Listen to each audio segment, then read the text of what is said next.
there, everyone. Welcome in, welcome in. Welcome, Stephanie. Hey there, Karen. Hey, Batul and Tanya. Great to be with you all today. Welcome to our Summer Skill Builder series, everybody. Feel free to say hi in the chat, and we're going to put a little icebreaker in there for you as well.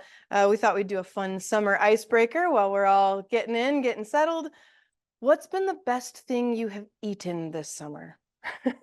So feel free to, as you're signing in and logging in, introduce yourself if you'd like. Maybe tell us where in the world you are, and also let us know the best thing you've eaten this summer.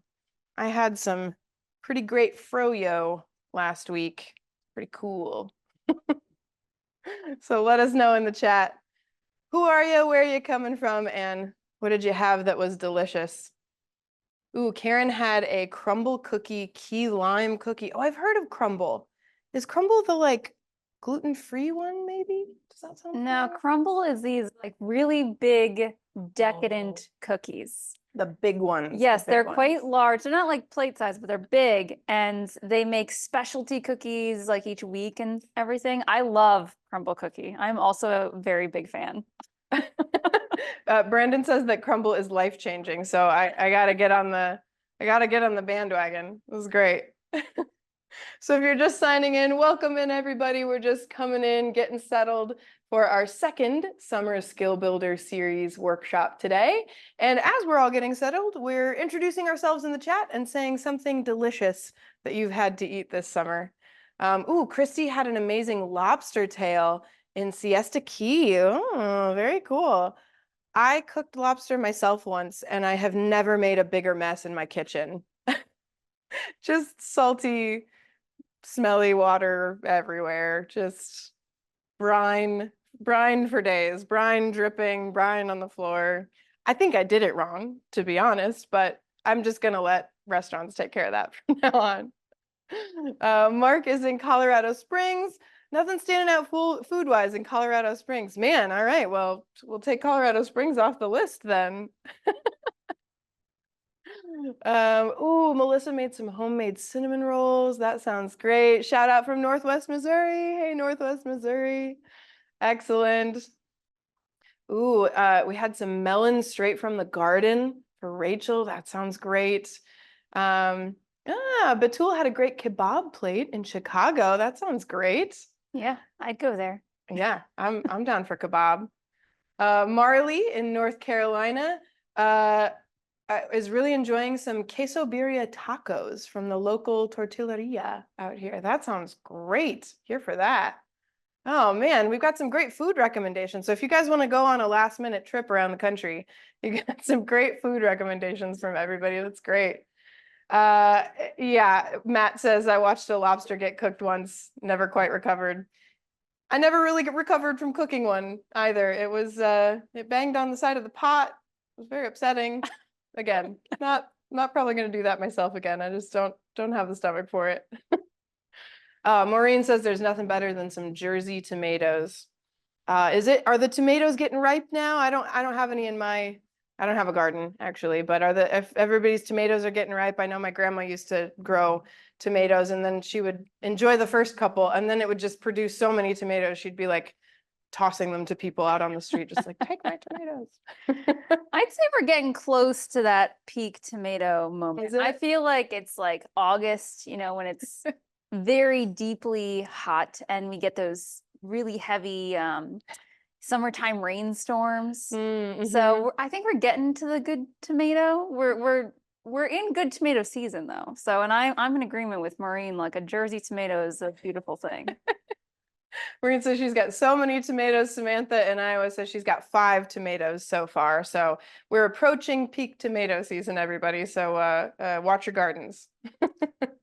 Oh, and Ashley's got a whole big garden going in North Carolina. Cucumber, zucchini, squash, peppers.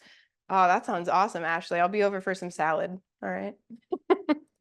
Well, welcome in everybody. We're going to go ahead and kick off our second official Summer Skill Builder series webinar today. Really glad that you guys are all here. We'll start with a couple of introductions, just in case we haven't met before. My name is Kelsey Derringer, and I am one of the co-founders of CodeJoy, and I have been the main on-screen teacher for our robot mini golf course and our Beyond the Hype Practical AI for Educators course. Plus, I've made a couple guest appearances during our microbit course. But our main microbit teacher is one Amanda Jean Strode, who I'll invite up onto the screen here. So Amanda Jean, you've been teaching microbit. How's it been going? It's been going so good. I love a microbit and I love getting out the door. And that's kind of the whole goal of microbit in the wild, is to code your microbits and then take them outside, right? What are you doing? Stick it in your classroom, go out the door, right? I love it. I've been able to watch almost all of your sessions, and it's just been really, really cool to see you get here to Pittsburgh officially, get on screen, get comfortable on screen. So just a huge welcome to Amanda Jean to the team too, because we're just really glad to have you here. Thanks. I'm happy to be here. Awesome. We'll invite Amanda Jean back up in a little bit. But we've got another member of the CodeJoy team here as well, Matt Chilbert. Matt, do you want to unmute and say hello? Sure thing. Hi, everyone. I am in the tech booth again, so I will probably remain off screen, but it is great to be here. In case you were wondering, Matt still has a beard and still mostly talks with his hands. So he'll be... You might hear him laughing off camera a little bit, but we are coming to you live from our brand new studio. Those of you who have been with CodeJoy for years, you'll know that we used to operate out of a garage, but now we've moved up in the world and we've been renovating this beautiful old school for the last year or so. And now we are fully operating out of this new studio. So it's pretty cool in here. And actually at the end, if we have a little time, one of the requests that we got from the end of the first Summer Skill Builder workshop was to do a tour. So if we have a little time at the end today, we'll take a tour of this room. We have more than one room. How cool is that? We're moving up in the world. So a quick reminder of who some of our stakeholders are for this summer's courses. This webinar is part of our Infosys Summer Pathfinders Online Institute coursework. Now we, CodeJoy, we're doing 3 different courses this summer, and we've got somewhere between 100 and 200 participants in each and every one of them. So we've got one called Microbit in the Wild. So if you're taking that one, feel free to tag the Microbit Educational Foundation. That one, as Amanda Jean mentioned, is all about coding your microbit and then taking it outside to do environmental literacy, which is bigger than environmental science. It's really all sorts of different projects to do with your microbit to learn about, interact with, and make some good decisions about the environment. Another course that we're doing is called Robot Mini Golf for the Classroom with the Hummingbird Robotics Kit. That is from Bird Brain Technologies, so if you want to tag them, if you're in that course. We are using the Hummingbird Robotics Kit and the project idea of Robot Mini Golf as an entry point into talking about project-based learning and really how can we bring more project-based learning into our courses. And then our our third course that we're teaching is called Beyond the Hype Practical AI for Educators. So that one we've just made up ourselves, so there's no hardware partners to tag for that one. But we are just about to finish up our first week of that course as well. So welcome to all of you. Glad that all of you are here. As far as how we'll run this webinar today, feel free to use that chat. That chat is open for everybody. That can be sort of like a productive, ongoing side conversation between you, me, and everybody here. So feel free to use that chat to share reactions, thoughts, questions, emojis, things like that. Feel free to use that chat. I may not see it every time, but Amanda Jean and Matt will, because they're monitoring that chat. So feel free to use that as our sort of ongoing chat between each other. But now you know who we are and what we're doing here today. The main goal of our Summer Skill Builder series is really to help sort of cross-pollinate between our different courses, because unfortunately, you were only allowed to sign up for one Pathfinders Online Institute course. So a lot of people really wanted to take all of our courses, but since you couldn't, we thought we'd use this opportunity on Fridays to fill out some more hours for our summer coursework and also talk about some of the different projects we're doing in the different courses. So I'd like to learn a little bit about who you are and where you're coming from. So we're going to put a link in the chat for you to Mentimeter, which many of you have probably used at this point. Mentimeter is just an online presentation software tool that there is a free version, actually. So if you'd like to use this in your classes, you can. But go ahead and click on that Mentimeter link if you can, and that will take you to this presentation here. So you've got about 4 minutes. We'll probably move on before then, but go ahead and click on this map. Where do you teach? Do you teach in Iowa, Pennsylvania, California, Nevada, Oregon? Where do you teach? And then hit submit, and then we'll see all of our little dots come up here on screen. And this is just one of my favorite things about doing online teaching. All of you can be at your homes with your kids, with your pets, with your snacks. I think that's really important. And you don't have to travel anywhere to learn with us. And we can be at home with our pets and snacks and friends as well. So it's, as a person who used to travel a lot for work, it is really cool to be able to have the kind of impact that we're having virtually, and to be able to hopefully have the impact that you guys have in your classroom also without having to spend all that money traveling. So it's pretty cool seeing where everybody is today. We've got some folks in New Jersey, Rhode Island, New York, Pennsylvania, North Carolina, Tennessee. Shout out to Missouri and Iowa. I am from Iowa myself, so shout out to you guys. Colorado, some friends in Texas. Hey, we've got some of our friends in Hawaii joining. Hey, Hawaii, welcome. We made sure to find a map that had you guys on it, so you could make sure to tell us that's where you were. Excellent. Some friends in California. That is awesome. Man, I love that we are all able to come together and learn like this all together on a Friday afternoon. Okay, my next question for you, just so, again, we kind of know who's here. What grades do you teach? And you can select all that apply. Do you teach K2, 3-5, 6-8, 9-12, or do you teach other teachers? And you may teach multiples of those categories, but I think it's interesting for us to know kind of who's here. And oh, by the way, if you hear dog noises, that's Roseanne. That's Amanda Jean's dog. She's in the background here. Hi, Roseanne. How you doing? She's sleeping. She's good. What's that? Later on our tour. Oh, yes, we can meet Roseanne on our tour. Yeah, absolutely. Well, excellent. I love seeing who's here and kind of who's represented as well. So one thing to note, you know what you answered, and now you know what everybody else answered as well. So as we go through some of the different projects today, if you have ideas or questions that might pertain to a certain grade level, there's somebody else here who teaches that grade level as well. So if you have certain suggestions for how you manage microbits in your classroom, or a way that you explain what sensors do to your students, feel free to pop those in the chat. We'll use today as kind of a crowdsource of all of our best teaching tips and tricks, and we can share those together in the chat. All right, next question for you here on Mentimeter. What subject or subjects do you teach? Do you teach social studies, math, science, ELA? That was my jam, by the way. I was a middle school English teacher back in the day. That's what my certifications were in Iowa and Missouri. Middle school, high school English and literacy coaching, which is not at all what I do now, although I use those skills all the time. I really enjoy being a coding and robotics teacher now.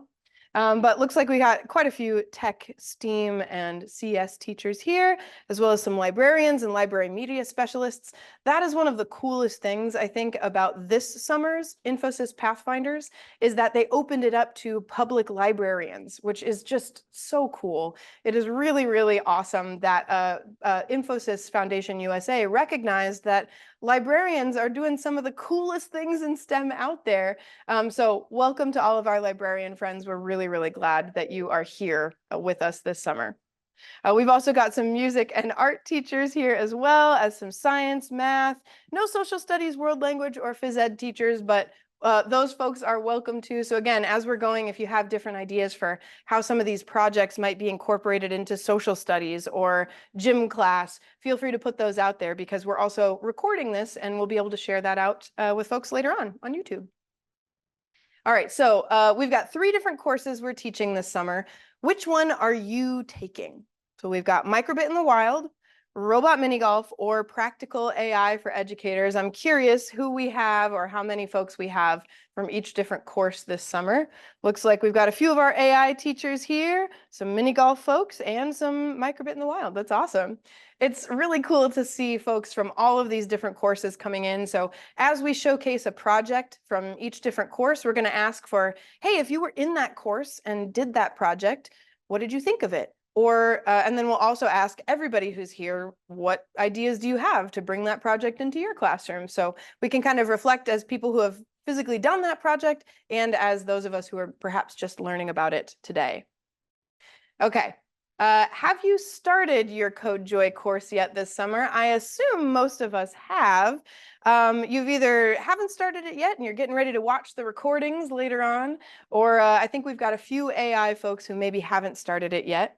There are quite a few people who are probably in progress.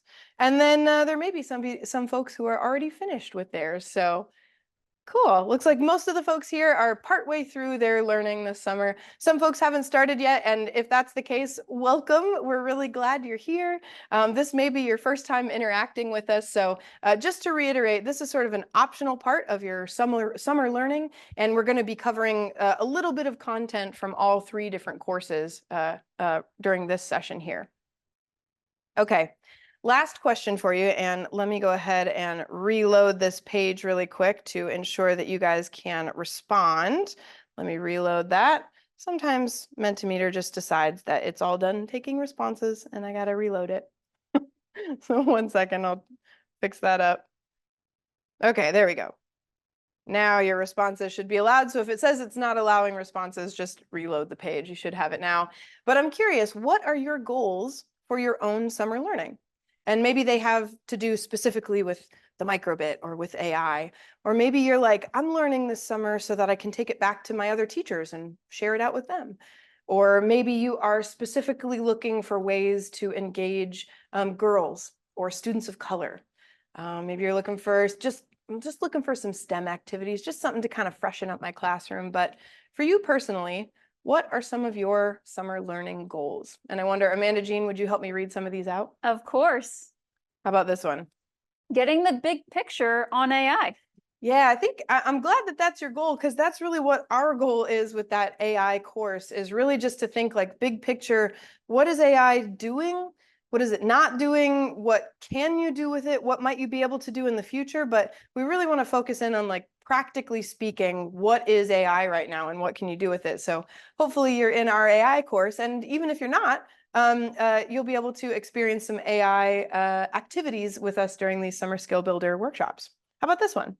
Ways to engage my students and increase the fun meter. Oh, I like that. Yes, that is one thing that we really focus on at CodeJoy is you guys are the experts in your field. You will figure out how to make these projects rigorous, and you'll figure out how to really align it with your content areas. We want to bring something fun to you. We want to bring something fun and engaging and visual, something hands-on. And so hopefully if we help you find the fun, then you can help infuse it with a bit more rigor. How about this one? Staff PD ideas, new coding ideas, and team building activities. Interesting. You know, I actually think that doing some fun, simple projects with a microbit or a hummingbird, or maybe even an AI unplugged activity, could actually be some great sort of like staff kickoff, beginning of the year PD team building activities. Totally. How about this one? I wanted to learn how to use the Hummingbird kit because I have some and have never used them, but I'm excited to know more about AI in education. Yeah, one of our big goals here is we don't want your cool stuff to sit unused in your closet. So we want you to both have the knowledge of how to bring that out and use it, but also the confidence and the comfort that, like, yes, I know how to do this. I can totally do this, and I'm ready. I've got an idea for what I want to do with it. So maybe one more here. How about this one? My goal is to learn how to use microbits so I can use it with my library STEM students. Love the learning and practical application. Oh, I'm glad to hear it. We really try to focus on the practical applications of things in the classroom so that it's not just theoretical. It's not like, here's what a variable is, go figure out how to use it. It's like, no, let's make a step counter. And to do that, you're going to need a variable, right? We really try to focus on the practical applications of it and then figure out what else to do with it from there. Awesome. Well, thank you guys so much for telling us what you're looking for from your summer learning. We'll be coming back to that Mentimeter later, so if you want to close it down for now, you can, or if you want to keep it open, we'll end up going back to that in a little bit. But let's go ahead now and send you a resource document in the chat. Now, we didn't have this last time we did our Summer Skill Builder series, but that was one of the big pieces of feedback that like, hey, I really like what we covered. I'd like to be able to go back to it later. So that document that you have in the chat there, that is to our resource document. It looks like this. It says Summer Skill Builder series on the top. And so everything we're covering in all of our Summer Skill Builder series is going to be linked on here, as well as the recordings. So for example, if you aren't able to come next week, but you really want to know what we cover, go ahead and register for the Summer Skill Builder series next week, and then we'll be sure to send you this document at the end of the session, and you'll have it. So we're using the same document for all of them, so you can check it out. I see some people accessing that recording from last week already. Excellent. That is for you on YouTube. You can watch that yourselves. You can share that with some other folks. Could be fun while you're making a brand new tomato marinara from your garden to watch some of the past Summer Skill Builder series. But you can also see kind of what we're going to cover today. So down here on the second page, this is just kind of an overview of CodeJoy, because for some of you, this is the first time that you're interacting with us.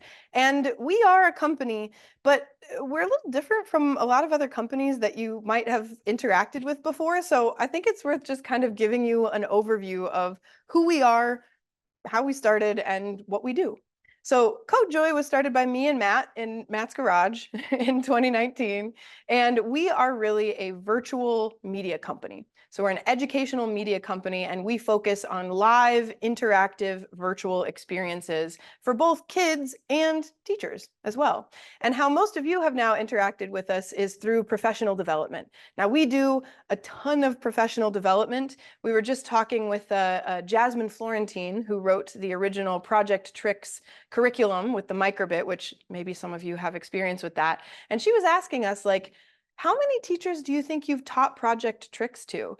And we went back and we sort of totaled it up, and we've taught that particular curriculum to probably about 2,000 educators over the last couple years. And we're able to do that because we work entirely virtually. So with professional development, we teach teachers mostly how to use this tool. We try to make our professional development really hands-on so that it's very practical and it's very active.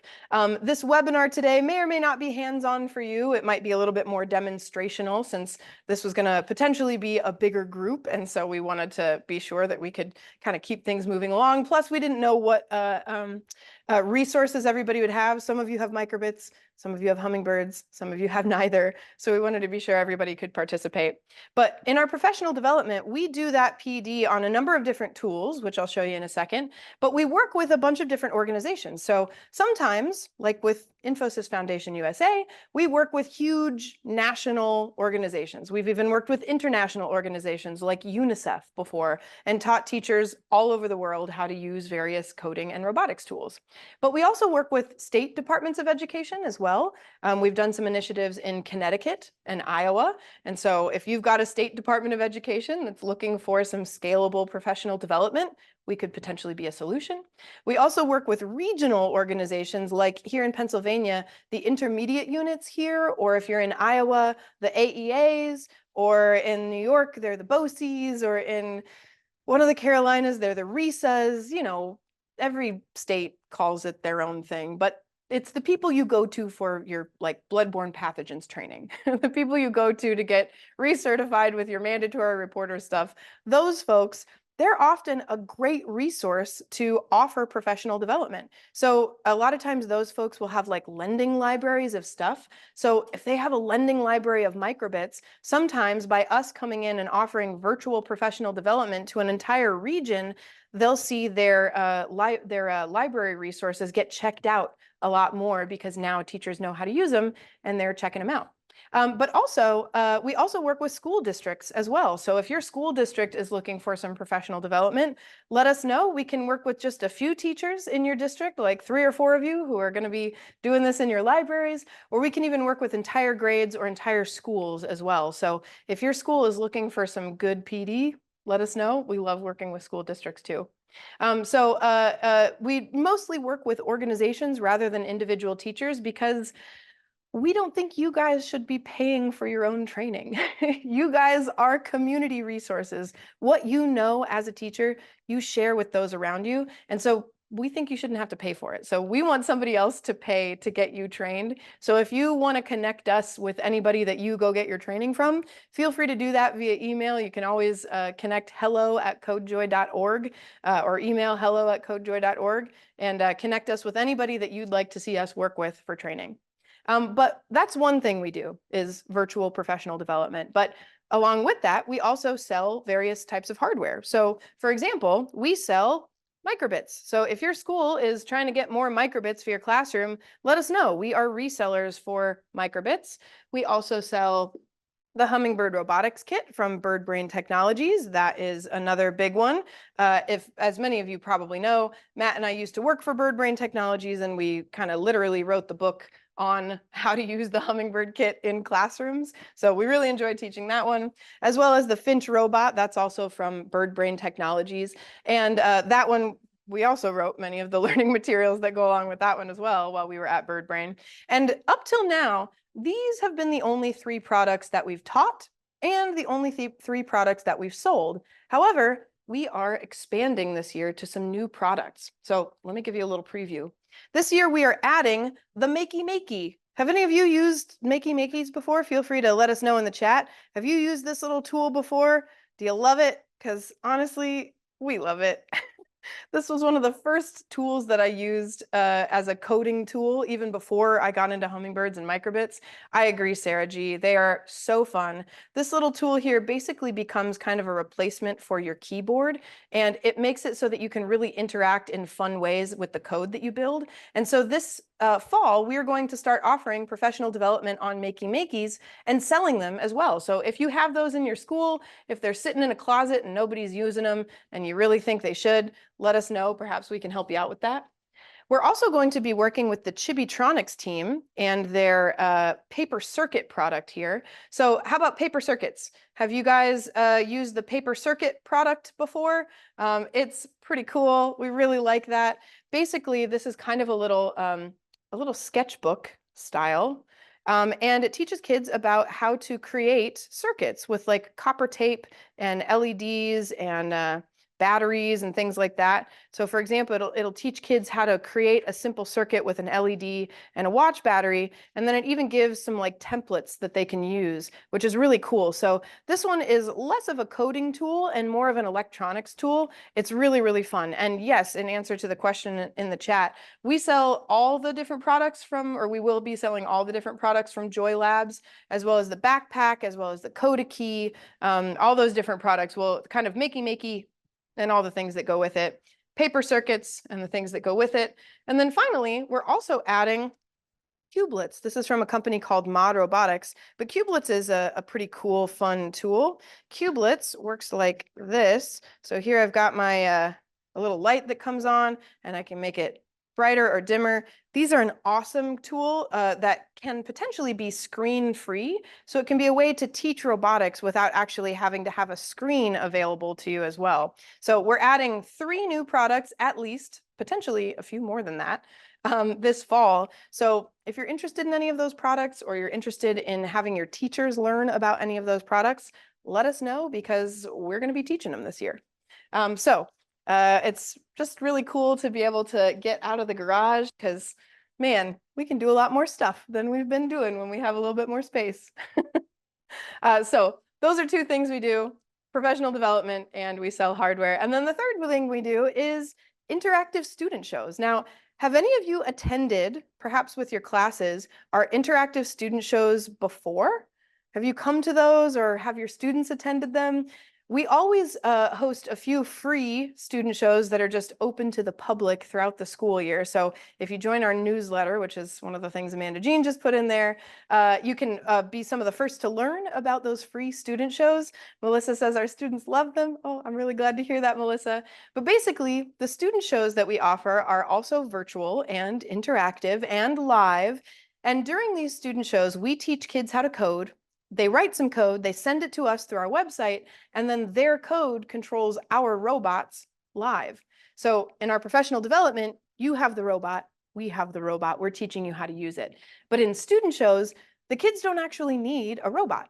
All they need is a computer or Chromebook or even an iPad, something like that. And then they use that internet-connected device to interact with us basically through a webinar style. But unlike a webinar, they're not informational. They're very story-oriented. So there's different characters, narratives that the kids are interacting with, and they're always solving some kind of a problem with some code. So just to give you a little preview of what those look like so that if you get one in your inbox and say, what is that? Do I want to join? You'll know what it is. So check out our CodeJoy student shows. Hello, I'm so glad you're here. Today, we are going to be learning about some coding and robotics, and you, from wherever you are, you're going to get to control our robots live. We're going to play some mini golf. You guys are going to help us program the obstacles, and a couple of you are even going to golf live.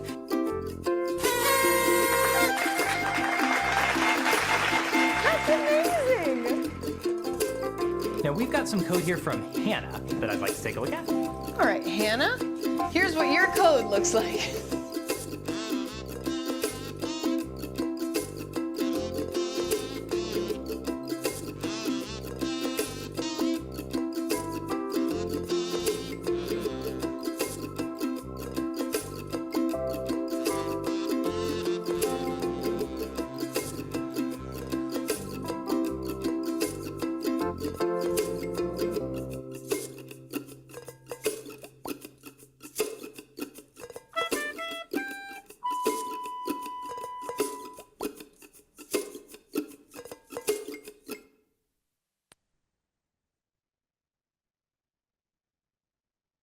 So we wanted to be sure to just show you what those are like because they're super, super fun.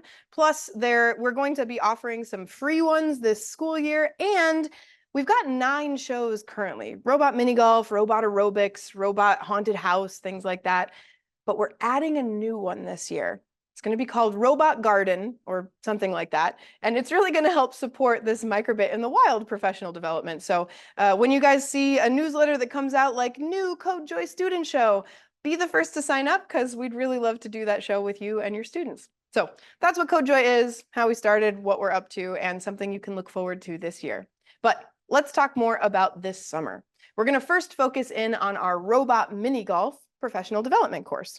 So I'm down here now on page 3 of this resource document, this purple section. That is the section all about our robot mini golf course. So you can see last time we talked about the mini windmill project, but now we're going to talk about the feedable robot project. But just in case there are some of you who don't know what a hummingbird kit is, let's start there. So a hummingbird kit looks like this, and basically it's a whole robotics building kit in a single package. So it's microbit powered. You can see I've got a microbit plugged into an extension board called the Hummingbird here. And then it's got some sensors and LEDs and motors that all come in the kit. But basically what a Hummingbird is it's a robot. And a robot is something that can sense, think, and act. The cool thing about the Hummingbird is that all of the additional sensors and additional outputs like motors and lights, they all come together so that you don't have to go individually like source those from some sketchy place on the internet. They come, they work, they're under warranty, they don't explode, they're tested, all that jazz. Plus, the Hummingbird comes with a lot of really great learning support materials, which we can say because Matt and I made most of them. So they're really great learning support materials on their website. But in each session of Robot Mini Golf, A, B, and C, we explored some different components of the kit. So in session A, we mostly focused on outputs or what it could do, and we learned how to use a rotation servo and an LED. We made a miniature windmill. In the second session, session B, we got into sensors a little bit more. So we learned about a light sensor, and we learned about a different type of motor. And we used those to make what we called the feedable robot project. So this was a robot, kind of like this owl back here. It was a feedable robot where when you fed it a piece of food, it would trigger a tail to wag or something like that. So to give you a better example of what this looked like, instead of me showing you my example, I thought we could show you the example from the students or participants in the class. Here are some robots that our teachers made. Now, they only had 15 minutes to make this very, very quick robot, but check out what they created. It's pretty cool.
Everybody, 1, 2, 3. Woo-hoo! Yeah! Fantastic job, everybody.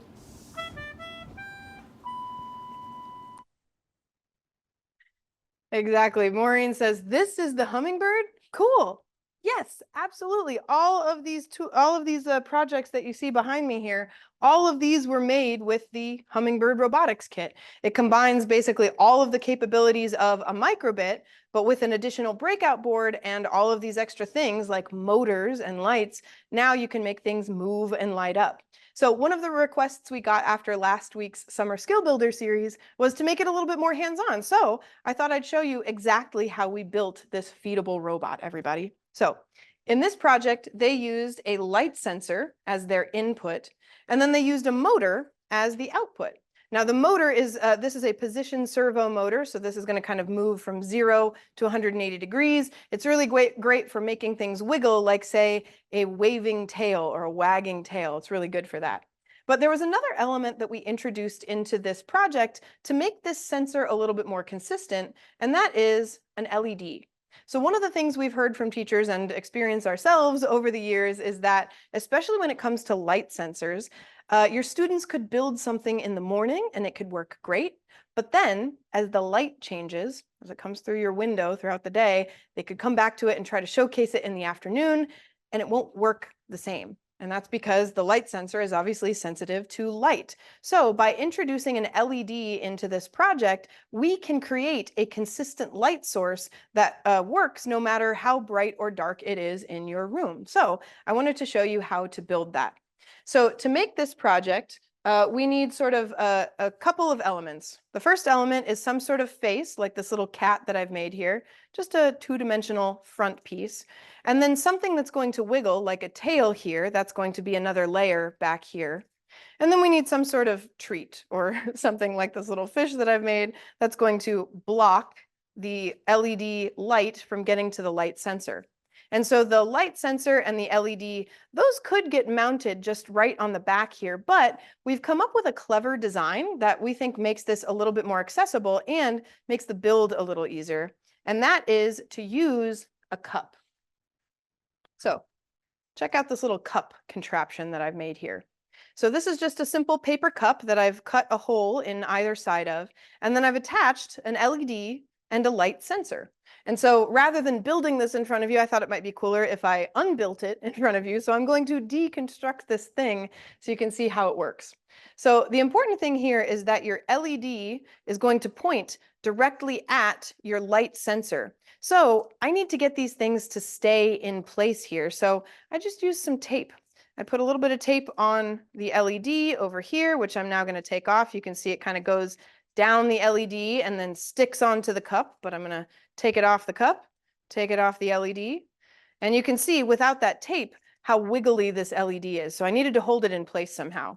But I also needed to hold the light sensor in place. So what I did there is I took a piece of big wide tape, I cut a hole in it so that the light sensor part could stick up through that hole, and then I used the tape to kind of secure it down, because when I take this piece of tape off, you'll see how wiggly my light sensor is, like that. So now, without that tape on there, these two things don't really point at each other, right? But just by securing it with a little bit of tape, you can make the LED point right at the light sensor. And now for the how did we attach these things? Well, one of our favorite ways to attach things with wires is to just cut an X or poke a hole in the side of the cup and then thread it through wires first, so that instead of trying to stick the LED through from the outside to the inside and making that hole too wide, we kept the hole fairly narrow and then just threaded it through with the wires here. But I'll take it out now so you can see kind of how that went in.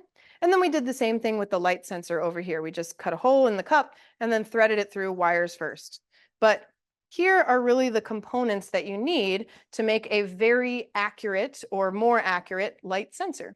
So I've just deconstructed this one, but I've got another one that I've made in the background here so that I can show you how this is going to work.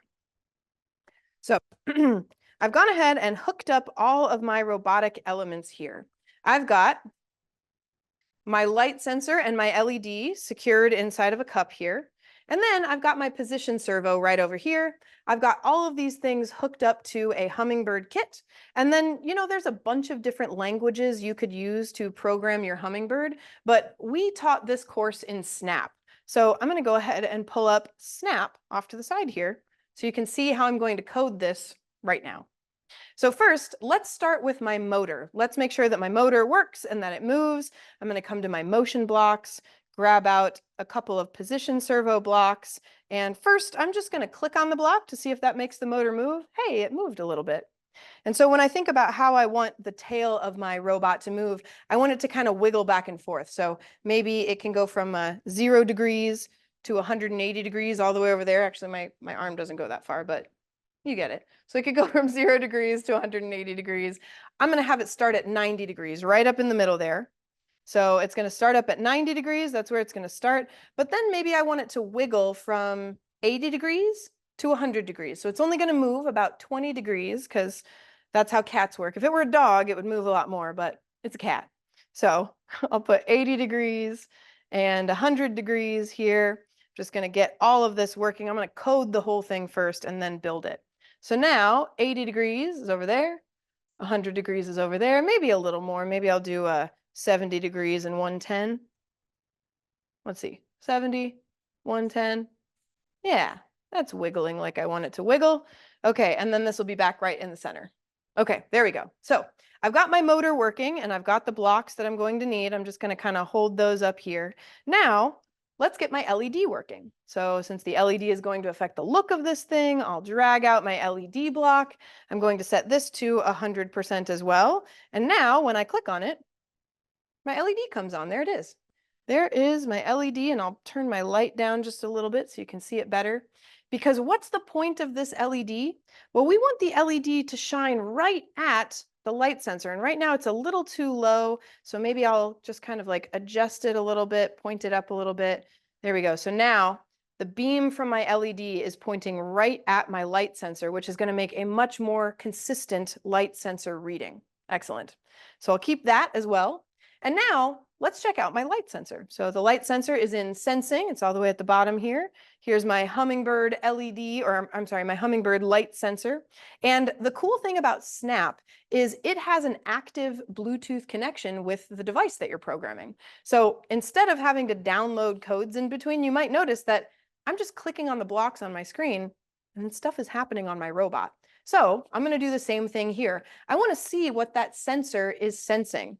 Now, most sensors will read some kind of data and then they spit that data out. But that data can come in different forms. So you could be creating number data, Boolean data, value data, string data, all kinds of different things.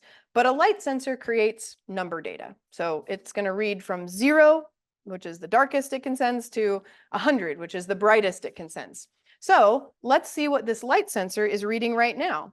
The LED is shining right at it, and when I click on this block, you'll see it shows a little dialog box here that says 92.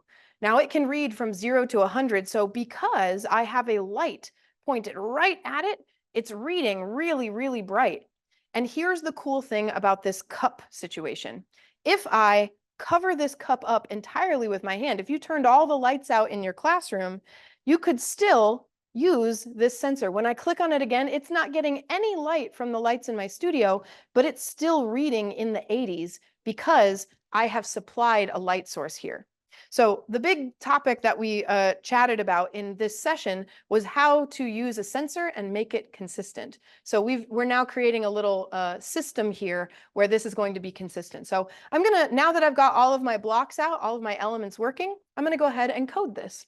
So the first thing I'm going to need is in the control blocks, I'm going to initiate this whole thing when the space key is pressed. So I'm just going to kind of get some of these blocks out of the way here so I can build my code. There we are. Okay, so I'm going to start my code when the space key is pressed. And right when that space key is pressed, I want to make sure my light comes on so that the light is always shining at the sensor. Then I'm going to need a forever loop because whenever you're using a sensor, you usually want to have a forever loop so that it's always checking that sensor data. Then I'm going to use a conditional statement here, an if-else statement. So if something is true, something's going to happen. Otherwise, if that thing is not true, something else is going to happen. So the thing that I want to check and see if it's happening or not is the light sensor. But you might notice that my light sensor is round on the sides. That's because it generates number data. But next to the if statement, it's pointy on the sides. It's not looking for number data. It's looking for Boolean data. So I need to figure out a way to transform this light sensor data, number data, into Boolean data. And the way I'm going to do that is to grab a comparison block. In the green operators blocks, I'm going to grab a less than. And you see the shape of this block? It matches the shape of the hole. That means it's going to generate the right kind of data. So I'm going to say, all right, if my light sensor is less than, and then I need to pick some kind of a threshold here. The threshold is the invisible line that you draw below which one thing happens and above which another thing happens. So to figure out what a good threshold would be, I'm just going to investigate what my light sensor reads. So if I totally block out all the light, it's reading in the 80s. If I unblock the light, it's reading in the 90s. But if I grab my treat, this is the thing, this little fish here, this is what's supposed to block the light. So if I block the light, what's it reading now? Oh, it's reading down in the 30s. So that is a big difference. It's reading down in the 30s versus up in the 80s or 90s. So I could pick a number somewhere in between the 30s and the 90s to be my threshold. So I'm going to say if the light sensor reads less than 40, sure, great. If the light sensor reads less than 40, then that means we are blocking the light sensor, we're feeding it. So that's when I want my tail to wag. I'm going to have it go from 70 degrees to 100 degrees, and that would make it go really, really fast. So I'm going to slow it down a little bit.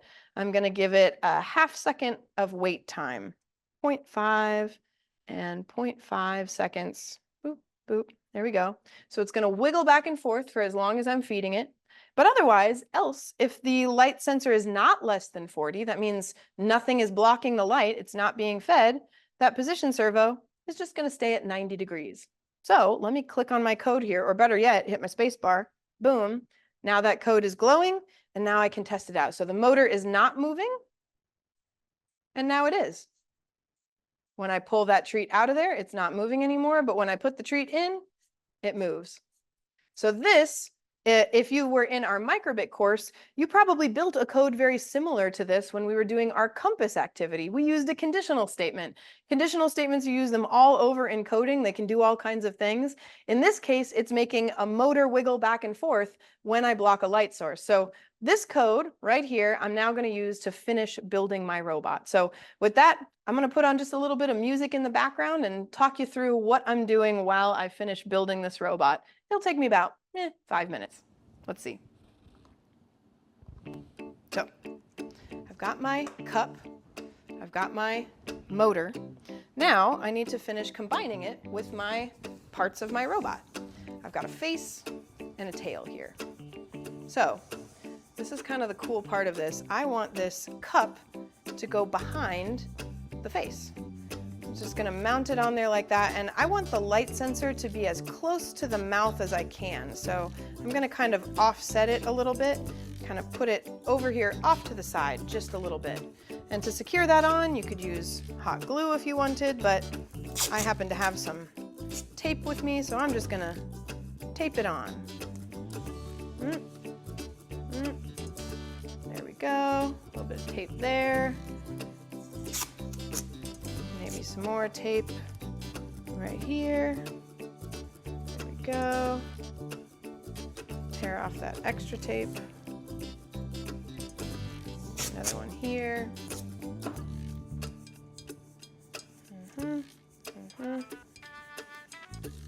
Okay, there we go.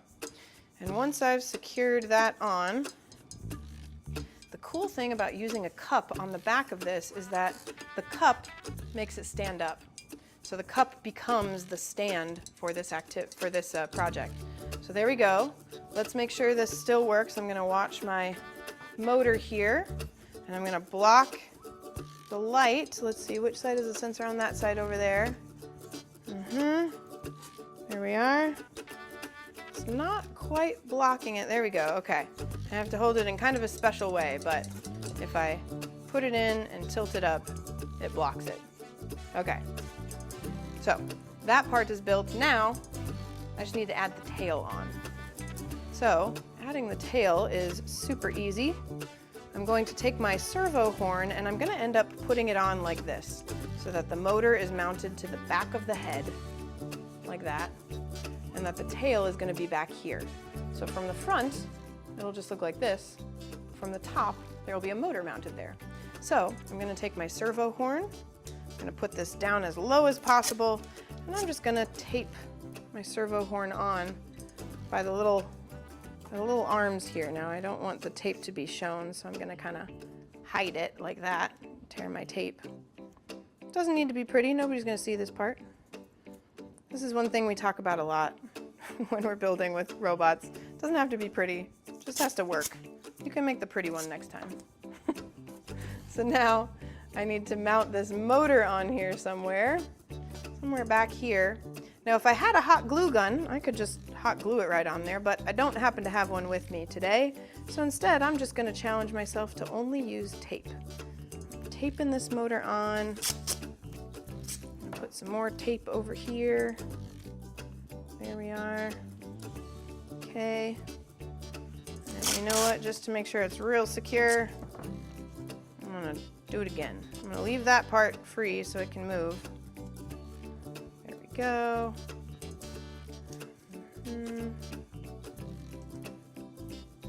Again, this is the back. It doesn't have to be pretty. But then I just snap the tail on right here. Ooh. Those corners might hit the cup. I'm going to trim those down. Trim, trim.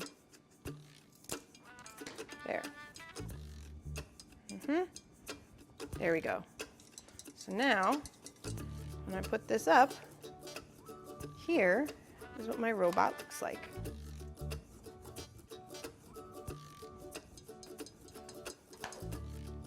Ta-da!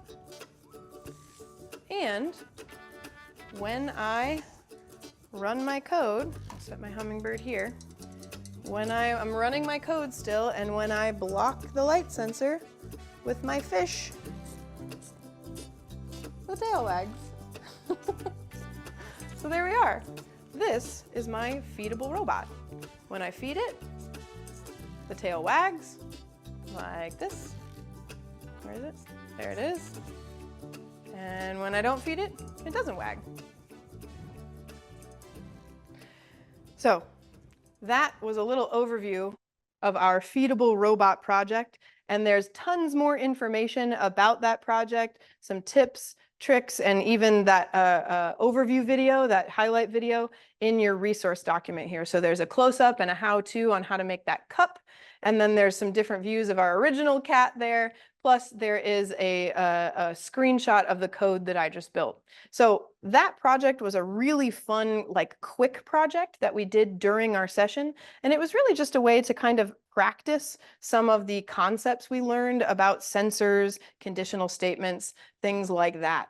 But that project ended up being super fun to do during the session. So question for all of you, if you were a robot mini golf participant, what did you think of that project when we did it during class? And for everybody else, how could you use an activity like that in your classrooms? Feel free to tell us in the chat.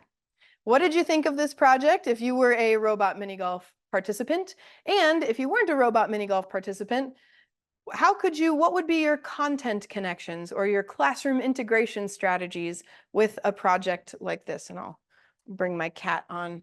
My cat will be my co-host here. So there we go. All right.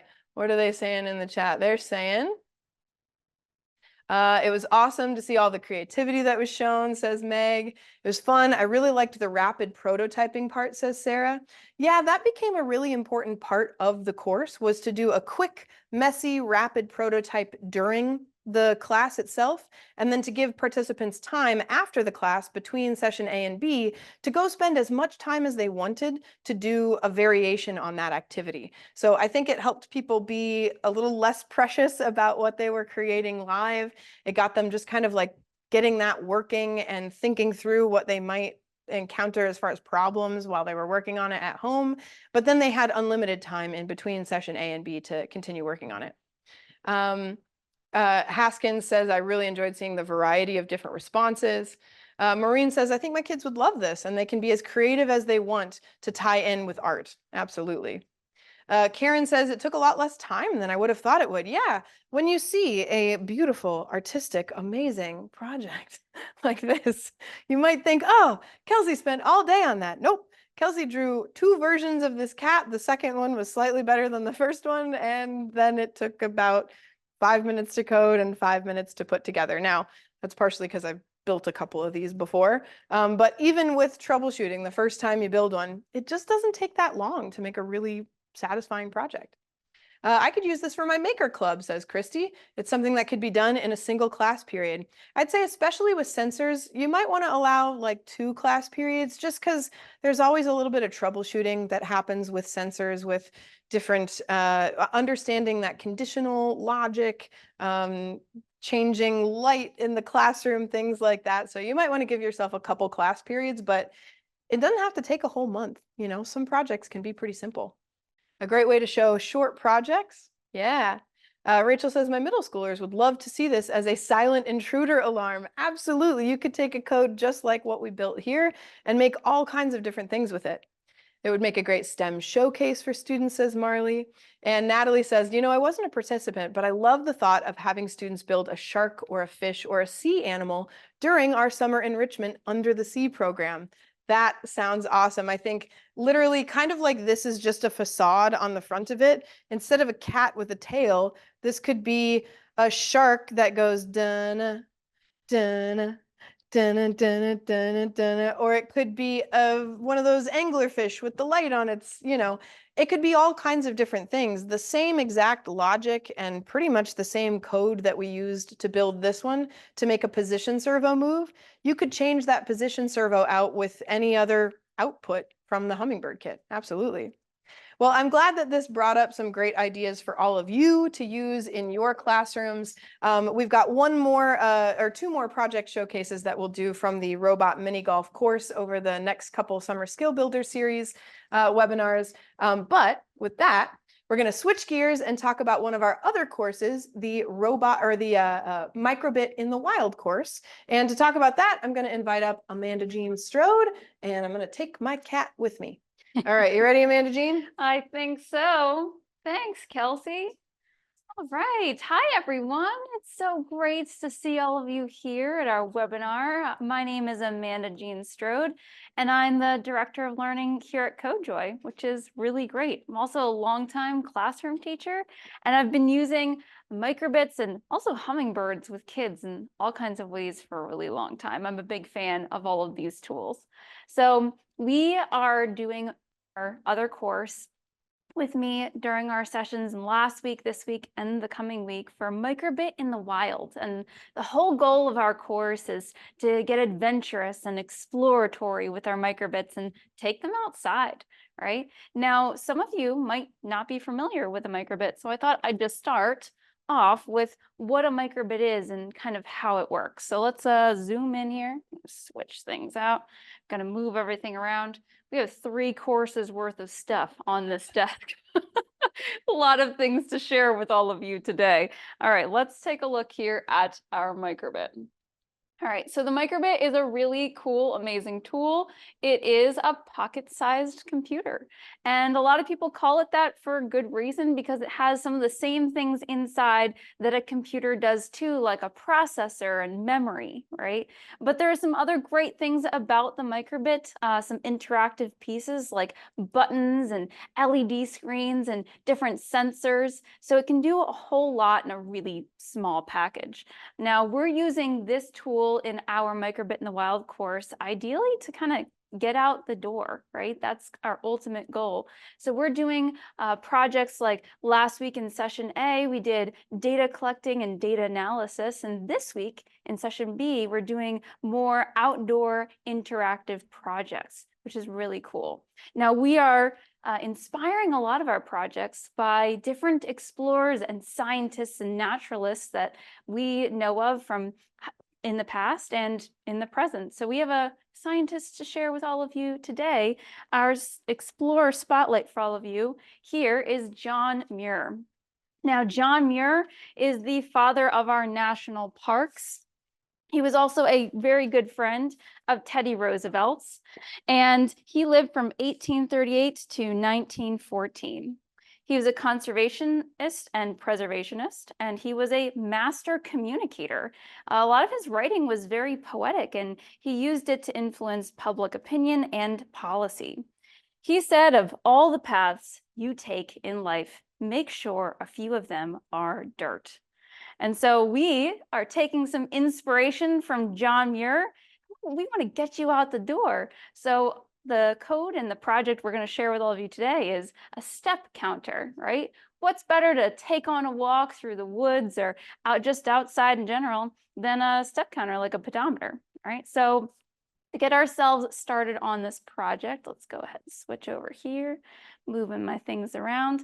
Let's talk about what sensors and items on the microbit we'd use to make a step counter actually work.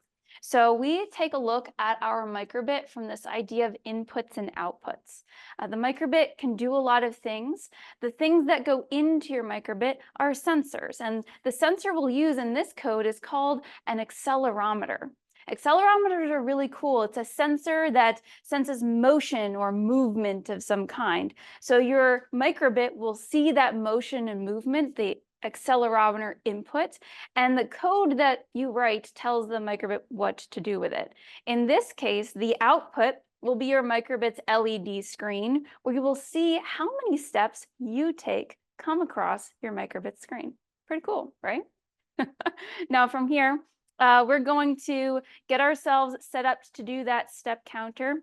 We're gonna do our code, and then we're gonna show you how you might stick your microbit to your foot and go walk about, just like John Muir did. Let's head over to make code and get ourselves ready to do that coding, right? So let's go ahead and jump over. I'm just gonna get to make code from my computer search bar, easy enough. Great. All right, now, MakeCode is a great platform for coding. You can code in a lot of different ways with many different languages and programs with the microbit, but I really like MakeCode, and I'll show you a couple of reasons why. Let's start a new project. I'll call this Step Counter. All right. MakeCode will initiate a tour if you haven't been there before. I'm on a different, program than I'm used to being on Kelsey's version of all of this versus my own. So it will initiate a tour, but I'll just tell you a couple of the great features that I like. The first is a simulator. So there is a virtual microbit built in to MakeCode so that you can see what the microbit does. And that's great for lots of things like prototyping and testing codes out, but also if you don't have a microbit, well, you still get to learn and play. I know this is a feature that I used a lot when I was cyber teaching. Another thing I love about MakeCode in the top part of the toolbar here is there's a toggle switch. You can go back from block to text instantaneously, right? And I know a lot of kids really like this too. When I work with younger kids, they'll create their code and really enjoy themselves. And then they'll switch it over to text and be like, whoa, look at my code. It's really cool.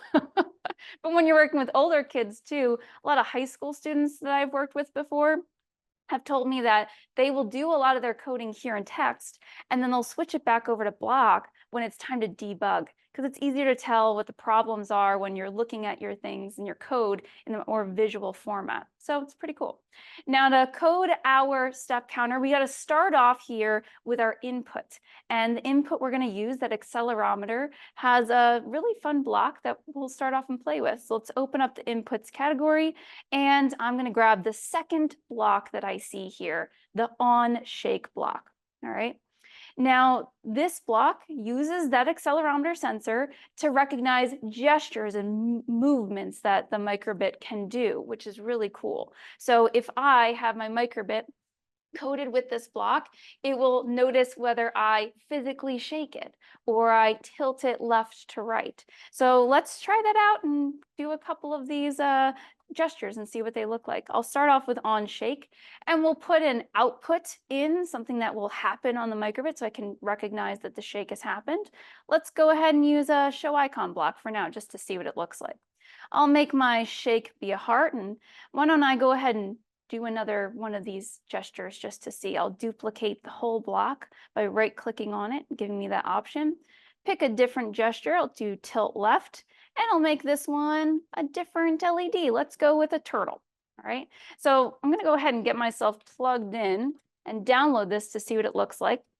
When I am downloading things onto my microbit, I'm going to plug it into my computer. I don't need a battery pack just yet. I'll get that into my microbit a little bit later when we're ready to stick things onto our feet.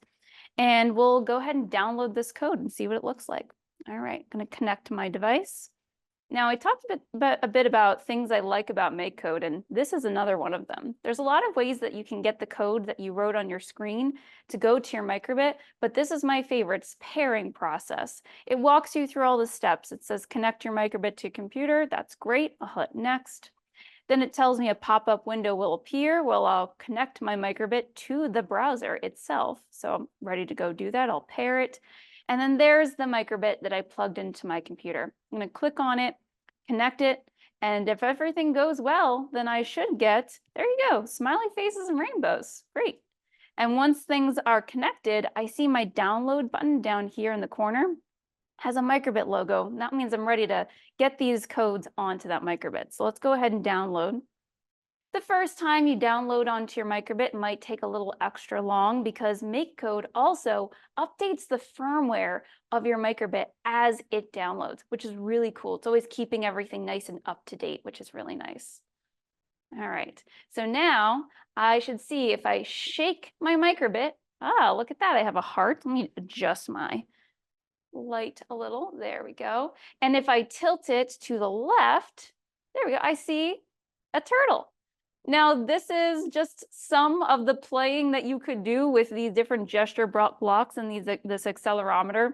There's a lot more you can do with those too. But for now, I think I got the idea of like how the accelerometer works, and I'm ready to get a step counter going. So let's head back and make some adjustments to that code. All right. So I don't need any extra gesture blocks. I'm just going to go ahead and delete these ones that are extra. I want to keep the on shake, and instead of having my icon here and on shake, I'm gonna switch this up and put it back in my on start loop and leave the shake empty. All right. Now from here, my friends, having that the icon in my on start loop is really, really handy. It's a visual indicator that when I download, my download worked and I know it's going to begin. So I always keep some kind of visual output in my on start loop, particularly when you're working with sensors, because it just helps you know that you've downloaded your code successfully. Now to actually get a step counter to work, I'm going to use a different set of blocks, and that set of blocks over here in our categories is variables. And if you open up the variables category on MakeCode, you might notice that it's kind of empty. There's no blocks in there. It's a little out of the ordinary, right? Well, to understand why there's no blocks in there, I actually really like to start off with an example of like what a variable even is to begin with. So here I have my variable file folder, all right? Variables are something that hold on to things for you. That's basically it. Whether you're looking at a scientific variable, a mathematics variable, or a coding variable, it holds on to things for me. So if I have a file folder, I know that I can put anything I want inside of there. And if I open it up, here we can see that this is a placeholder. It's holding on to something inside of my code. My variable could hold on to, let's say, numbers. Great. It could also hold on to letters and symbols. If I was coding, like, let's say, a game inside of MakeCode or some other program, it could hold on to my score. So as I progress through the game, the score is being held by that variable, and it can hold on to your steps that you take. So as you take your steps with your microbit, it will keep track, count, and hold on to those steps for you. So that's generally what a variable is. It's just something that holds on to your things inside of your code. Back in MakeCode, I can see that my variables category is empty, and you have to actually make a variable. There's a button in here instead of actual blocks. That's because you get to name it, right? So I can call my variable anything I want it to be. And that means, like, if I was coding a score, like I said, I could call it score, or I could call it steps for my step counter. But here, because this is one of the first times maybe you're using a variable, I like to call my variable when I first start to learn how to code with it. It's just a good reminder that every time I say, I'm going to go get a variable block out of this category, it's called variable already. So it's a great learning tool just to label it what it actually is. All right. Now I go ahead and hit create and make those blocks, and now blocks have appeared in my category. This is fantastic. There's only 3, and we'll use all 3 of those to make our step counter. And we'll start off with the very first one, set your variable to 0. I'm going to drag and drop that into my on start loop up here. And that is starting my step counter or my number line at 0. I could start it at whatever number I wanted. And I will tell you, kids in classrooms get very creative with what numbers they begin with, right? They want to begin at 100 or like 1 million. But in terms of what I'm actually doing with this code, I want a step counter. I want it to start at 0. Then I need my code to start to recognize and count my steps. So back in my variable category, I'm going to get the next block, the change the variable by 1. So I'll drag and drop that out here into my on shake. So every time my microbit shakes or senses a movement, my microbit will start to count, right? So every step will add 1 onto my counter. Fantastic. And then last but not least, we have to be able to see that we're actually making steps and keep track of them. So we'll put in here a way to view my steps on my microbit.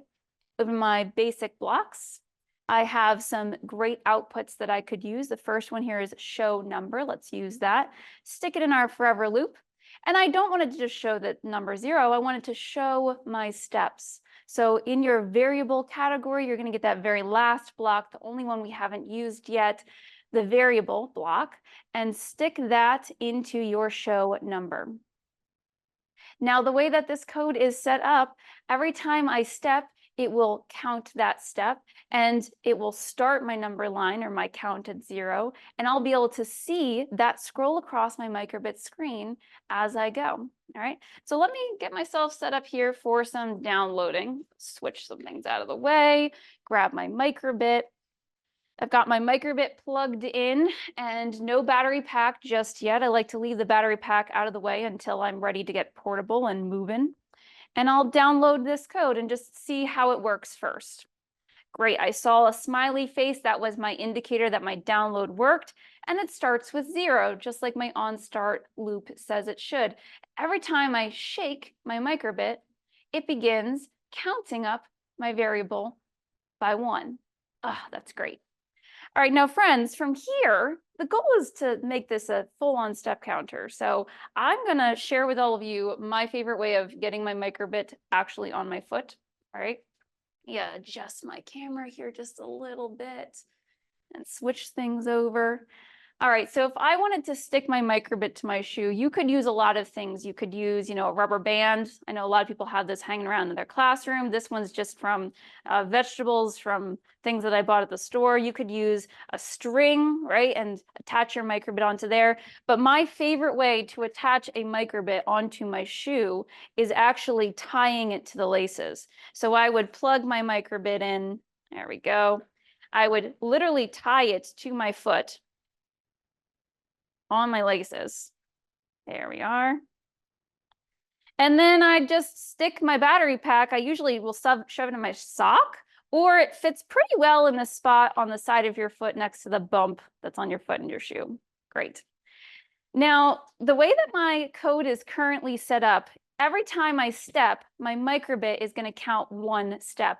But the big problem there is that you actually don't have 1 foot, you have 2 feet, right? So let me grab my other shoe here. There we go. I need my microbit to count not 1, but 2 steps. So if I head back to my code here for just a moment, we can make that change pretty easily. Down here where it says on shake, change the variable by 1. Well, simple. I'll just change the variable by 2. Oh, wait a second. Wait a second. I clicked the wrong 2, my friends. There we go, 2. Change the variable by 2. And now I'm accounting for all of the steps of both of my feet, right? So if I'm back here and I step once and I step again, my microbit's keeping track of both of the steps that I took, all right? Now, friends, this is my pretty simple step counter. And I'll tell you, there's a lot of different ways to do this. This is probably one of the simpler options that you have of ways you could generate that step counter and head out the door. But if I take a look at our resource document, I have our section here for microbit in the wild resources. You can see the things we did last week. But in our step counter section for this week, I have more than one way to code our step counter listed on the document. So you can see the way that we coded it here and some other things that you could stick in there, like extra outputs like noise or sound.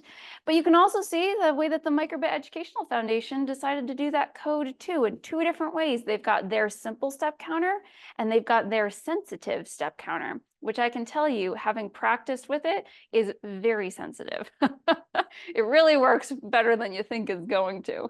All right, now from here, we had our participants of Microbit in the Wild code their step counter, and we did send them on a walk, but for their homework, we had them go for a walk and tell us, where they decided to go and maybe share some of those things. So I wanted to share with all of you some of the fun that our participants have been having.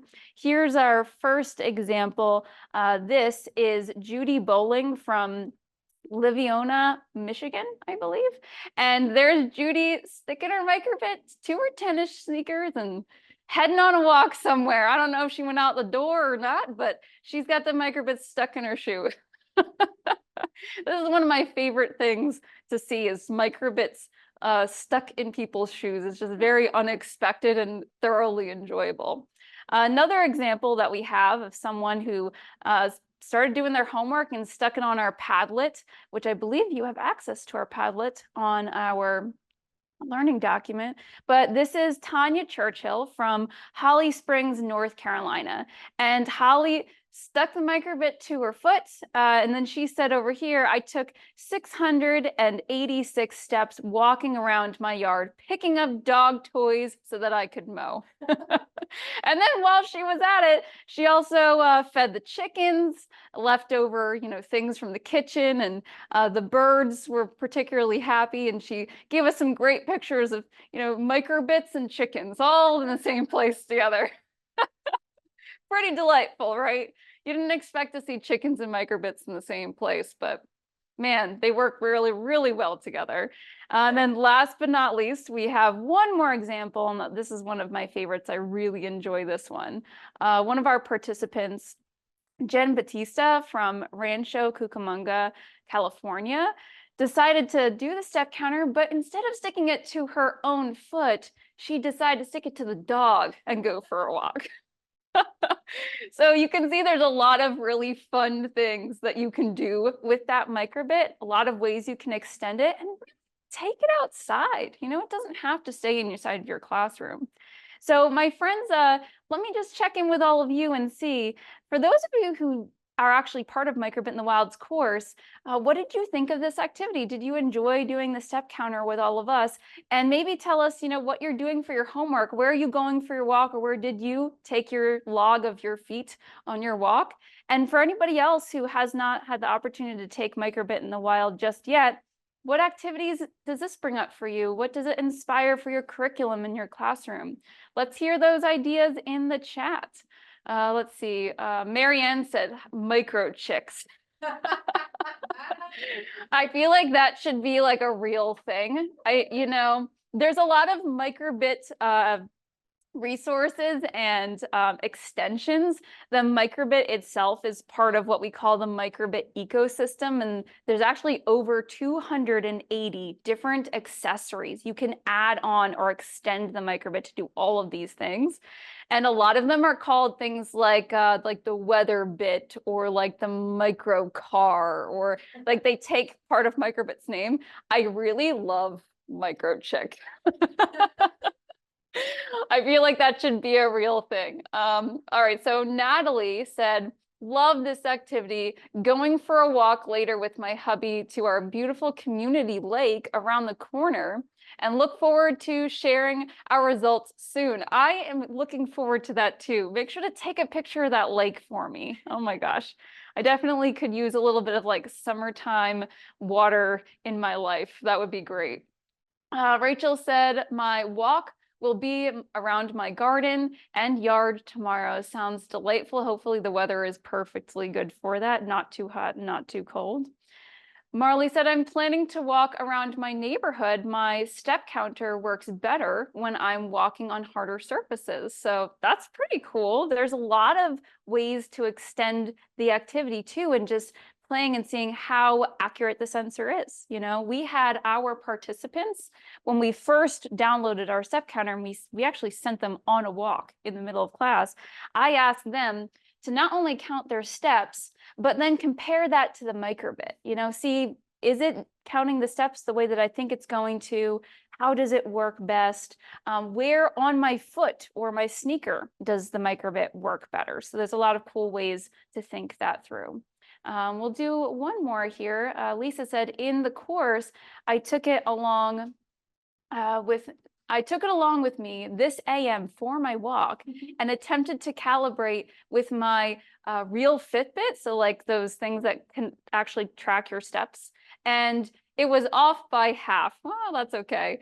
And we overlooked a 1 foot record, and they had to change the variable to 2. Oh, yes, that's right. When you originally code, just like I showed all of you, you can code that variable to be whatever you want and change it by whatever you want, but changing the variable to count by 2s accounts for both of your feet. So I'm glad you caught on to that. And it kind of sounds like it was fairly accurate. If it got every one of your feet and you doubled it, it probably was catching your feet the best way it could. All right, so friends, From here, I'm so glad I got to share this with all of you. We're gonna switch gears back to another course, our last course that we're offering this summer, the Practical AI course. So I'm going to leave all of you. I'm gonna go put my shoes back on and I'm gonna leave things to Kelsey. I'll see you all in the chat. All right, thanks, Mandy. Thanks. Great job. One of the things I love about that activity is really just how it gets people moving around and getting outside, and also seeing it really opens up a discussion about the accuracy of step counters.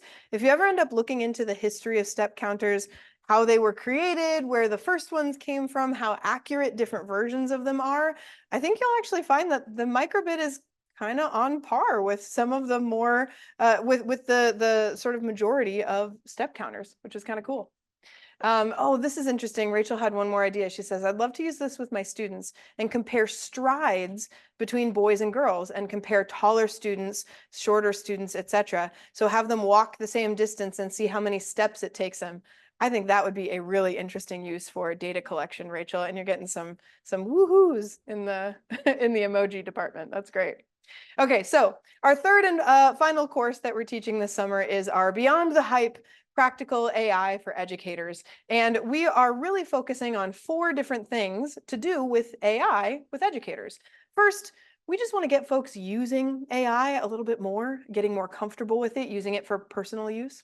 Second, we want to show teachers how they can introduce AI and talk about AI and even use and have their students use AI in the classroom. Third, we want to show teachers how to create assets, like something like a chat bot that their students could use. And then fourth, we want to make sure that teachers know how to use AI for professional uses like lesson planning and differentiation. How could we get an AI to take a piece of text and write it at different lexile levels for my students? So we're getting into covering all of those things. But last week, we played a little AI unplugged game together and we blindfolded Amanda Jean, which was pretty cool, pretty fun. But this week, we're going to get more deep into prompt engineering. So if I come back to our document here, you can see that our AI section happens at about page 6 here. And Marianne says, lesson plans, yes. Well, we will definitely cover how to use some lesson planning AI tools in future Summer Skill Builders series. But we are going to scroll down now to the prompt engineering section, which is down on page 7. So prompt engineering, when you interact with a generative AI, you enter some kind of a prompt. So if you're working with a text generative or a text generation AI, you're going to say, write me a blog post in the style of Roald Dahl, which I've done actually. Our most recent, one of our recent blog posts, which is about some students coming and visiting the CodeJoy studio. I asked AI to help me jazz it up with some Roald Dahl-y stuff, and it did a great job. Or you could, if you were using an image generation, you could say, make me a picture of a black dog with really sad eyes like Roseanne, because she couldn't be with Amanda Jean for a couple of seconds. So you have to enter some kind of a prompt. And yes, we can put that document back in the chat for you. Absolutely. But when you are writing a prompt for an AI, knowing how an AI is going to react to that prompt and how you can create better and more specific prompts is really useful, because the more AI gets integrated into our lives, and it is, the better we know how to interact with it, the better we can be at using it. So I'm going to start by just I'm going to use Gemini as my AI that I'm going to use today. And we're going to do a little activity with this. And this part of the seminar today is going to involve you guys giving me some suggestions in the chat. So if you're away from your computer, if you want to participate in this next part, come on back and grab your keyboard, because I'm going to be asking for some suggestions. So there's a lot of different AI tools you can use. Gemini, ChatGPT, there's a couple of other examples we have on here, like Perplexity and Microsoft Copilot. We can make sure to link those on there as well. I have no preference really between these. Various people do have preferences, but I'm just going to use Gemini because I'm already on Google. But I'd love for a suggestion from you guys. What should I ask for here? And it can be anything. It can be teach me how to, let's start with that. Teach me how to, what do we want the AI to teach us how to do? Teach me how to make a marinara sauce with tomatoes from my garden, or teach me how to plan a back to school event.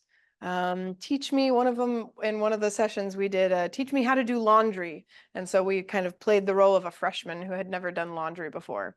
Okay, we've got a couple suggestions coming in. Keep them coming in. Teach me how to tie my shoes. Teach me how to hit a baseball, how to make a grilled cheese sandwich. Ooh, teach me how to plan a library scavenger hunt. That feels education-y. That one's pretty cool. Best places to visit on a trip to Spain. You know, I actually did use it recently to help me plan a trip to Michigan.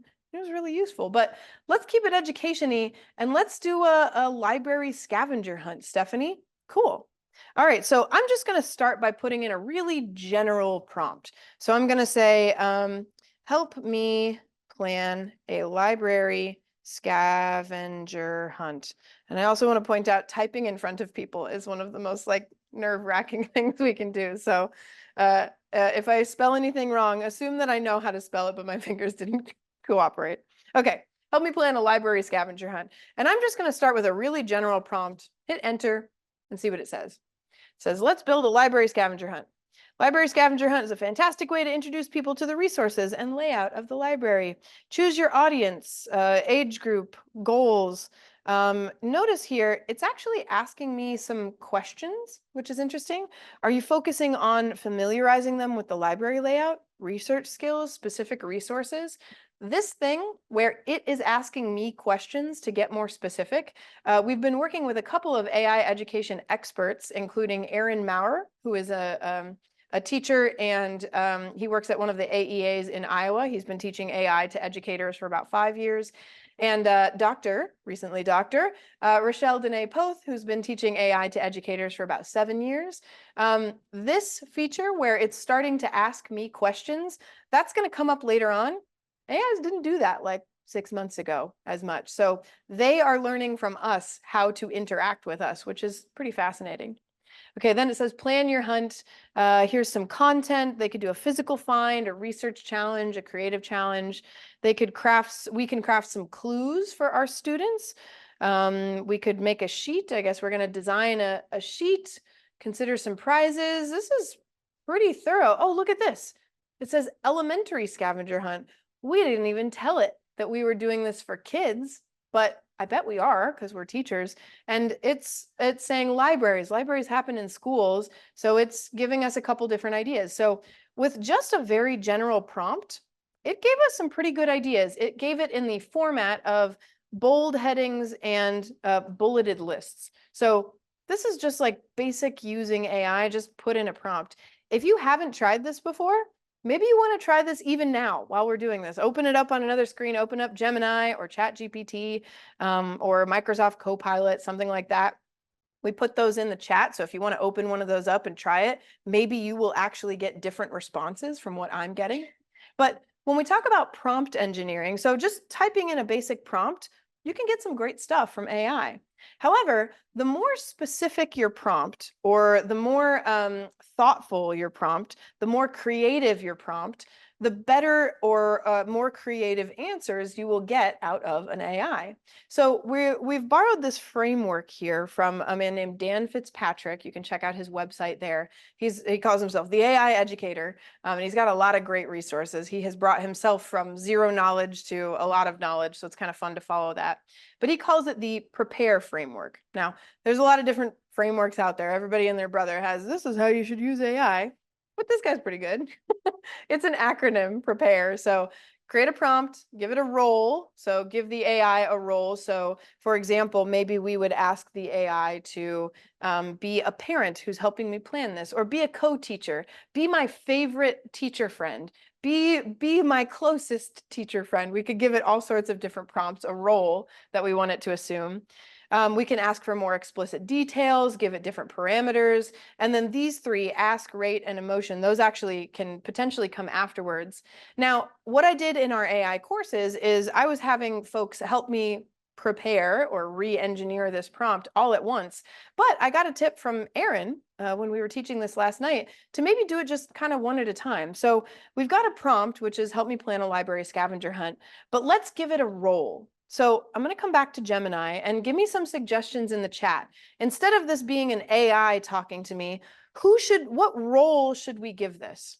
What role could we say, all right, AI, assume the role of a blank. Who would we want to plan a scavenger hunt with? If you're thinking, who would you want to plan a library scavenger hunt with? Describe that person, describe their role, or describe what kind of person they are. We can get kind of specific with this too. And we can use like more creative words, less creative words. But what do you think? Type it in the chat. What kind of role could we ask the AI to assume? Christy says an experienced library user. Totally. What else could we say? A student who is very curious about how to use the library. Now, this is somebody who's helping us plan it because we're assuming that the AI has a knowledge here. Miss Frizzle says, Eileen. Ooh, an escape room designer. Let's do both of those. Let's get weird. Okay. Please assume the role of Miss Frizzle. Let's see if it knows who Miss Frizzle is. Miss Frizzle. Designing an escape room. Okay. Try again. Okay, so I'm going to tell it to try again. I'm going to tell it to assume the role of Miss Frizzle planning an escape room. Let's see. I'm going to do my best Miss Frizzle voice. All righty, class. Buckle up for an adventure that'll challenge your minds and, dare I say, expand them to the size of a school bus. It clearly knows who Miss Frizzle is, which is pretty great. Today, we're not just visiting the library, we're blasting off into the Frizzle escape room, the mystery of the missing manuscript. This is already so much more specific, right? And because we had a really creative suggestion from Eileen and Marley, this is making what the AI is giving us back a little more creative as well. And so, all right, it's giving us a story to follow here. We've received a frantic message from Professor Knowledge himself. His most groundbreaking research, the history of hats, from caveman cap to cool cat app, has vanished. This is already so much more fun. Very cool. Okay, so the room, and then we're going to have a couple, it's telling us a couple puzzles we could set up here, how they're going to escape, a bonus, and then it says, remember class, there's no such thing as a boring escape room, especially when Miss Frizzle is the conductor. Now let's get out there and use those noggins. Absolutely, I agree, Amanda Jean. Very delightful. Okay, so we've given it a role, and that definitely changed how this treated us a little bit. Marianne is doing the same thing. She says, I just asked Copilot to assume the role of a children's writer, writing a Roald Dahl story with Salvador Dali illustrations. Love that. No illustrations, but I got this response and tons of text. The title was The Whimsical Adventure of Mr. Pumpernickel's Curious Umbrella. That is a tongue twister that I will now be saying whenever I warm up for a presentation. All right, so we've given it a role, and that did a lot, right? Now, let's be explicit. So it says, be specific in your question to avoid misunderstandings. So maybe we can be explicit about things that we want to explore in the library. So it suggested a few things to explore in the library, but give me some suggestions in the chat. What are some specific things we want to do in the library or we don't want to do in the library? Definitely have them go to the reference section, or don't go to the reference section. I'm working with kindergartners here, so they don't need to know how to get in there, but what other details could we ask it to include? Maybe we want it to be really active. We want kids running around the library, or maybe we want to make sure to have stations because we want them to go a place and stay there. What other explicit instructions could we give our AI to make this library scavenger hunt / escape room now? Great suggestion, even better. Using graphic novels as plays. That's interesting. Maybe I think this is kind of made up a story here, but maybe we want it to align to a certain story. Maybe there's a story that you've just read, like The Very Hungry Caterpillar or something, and you want to have the activities align with a story or a graphic novel. Make sure they explore the makerspace area and the student material center. Okay, let's do that. Let's have it say, can you please, what are we doing? So I'm having a conversation with this AI right now. I'm gonna say, can you please make this have the theme of what's a book that this could have the theme of? There's a Roald Dahl we were just talking about. So how about Matilda? We're all pretty familiar with Matilda, right? Okay. Ooh, Golden Ticket, Charlie and the Chocolate Factory. You got it, Stephanie. We'll do that. Okay. Can you please make this have the theme of Charlie and the Chocolate Factory? Make the learning stations have something to do with the book. I'll say stations or activities because it was giving us activity suggestions. Activities have something to do with the book. And then what was, oh, we were going to say, make sure they explore the maker space area. Okay. Let's see how it rewrites this again. Okay. Keep the Miss Frizzle thing. I'm going to tell it. It's great. Okay. So let's give it another go. It's going to keep the Miss Frizzle thing, but now it's going to align it to Charlie and the Chocolate Factory. Okay. All righty, class, hold on to your everlasting gobstoppers. Today, we're not just visiting the library, we're willow wonkying our way into the Frizzle Factory. The everlasting escape, Wonka's missing gobstopper formula. It knows the book for sure. We've got a story. There's a golden ticket. Look at that. I didn't even say golden ticket, but you said golden ticket, Stephanie. And it's like, I know what's in Willy Wonka in the Chocolate Factory, golden ticket. The factory is in disarray, and it's up to you, my brilliant bunch, to use your scientific savvy and teamwork to recover the formula before the Oompa Loompas lose their oomph. That's great. Okay, so it's talking about the room. Here's the different challenges. Look at that. We've got cardboard tape and makerspace materials. Veruca's Nutty Challenge, Violet's Inflated Frenzy, the Oompa Loompa Dance Off. Yes, please. That sounds great. And then it says, okay, the final clue, which is going to be obtained from the Oompa Loompa dance, leads you to the makerspace area. There you'll find a replica Wonka Vision machine, which I know is Matt's like most favoritist thing about Charlie and the Chocolate Factory, and it requires a specific code. The code is a combination of letters found throughout the challenges. So look at that. This is definitely getting more specific. We can align it to a certain book. Okay, let's do one more thing. We gave it a role. We're just being explicit now. And now we can give it certain parameters as well. So we can set a certain framework, such as a tone of voice, which it has a pretty clear tone of voice.